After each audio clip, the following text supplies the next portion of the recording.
Earlier in the week, Kyle was sharing with us how she had some car problems because she got a flat tire or low tire pressure. And anyway, turned out you had 2 nails in your tire. Mm-hmm.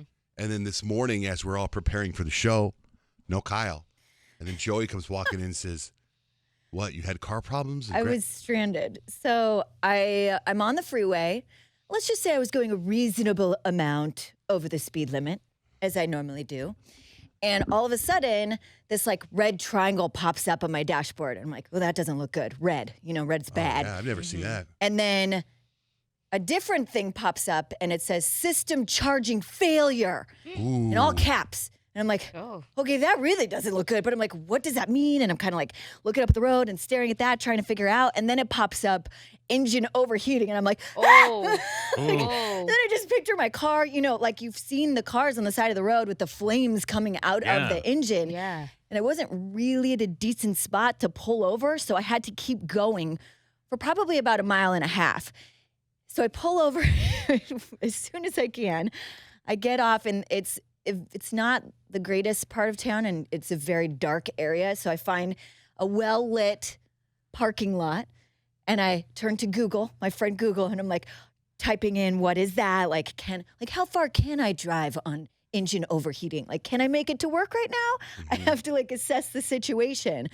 I call Scott. He's sleeping. His phone's probably on silent, but I still call him 8 times. I'm like, I don't know what to do. I'm sitting here and I'm like, okay. Oh, it's so scary. Here I am again. It's so dark pitch outside. black in this random part of town. And I'm by myself again. So I called Joey. I'm like, hey, I don't exactly know what to do right now. And he's like, okay, he's just doing the same thing. He's Googling what they meant. And I'm like, wait, hold on a second. Grant and I drive in at about the same time. I'm going to call him and see if he can come get me. So I text Grant. I'm like, where are you? He's like, I'll be there in 5 minutes. Drop me a pin. So I tell him where I am. And I'm like, thank God. Grant came to pick me up, but my car is still in that parking lot, and I'm just crossing my fingers that I don't get towed.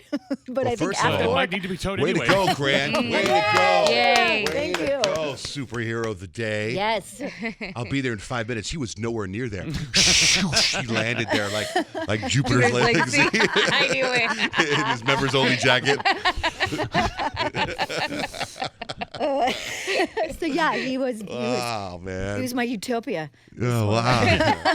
And was he listening to something weird on the way in? Because Grant's He car was music. actually playing a song that he said you want him to learn on the drums for when the Something Rich from Barrett Blink-182? What was it? I have no idea. Green Day?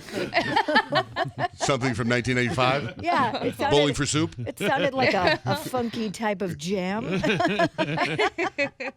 Wow. you So say your Bowling for Soup? car's just parked in It just a parked. parking lot. Yeah. Well, the thing is, you're safe. A car is just Yes, a car. yeah. I I mean, know. you're safe, Yeah. man. I know, but I'm just like, oh, now I gotta. Now, this is bigger than a patch of a tire. Oh, Yeah, big that time. sucks. But literally, what you were trying to avoid when you had the whole tire situation is being stranded, and that happened to you too.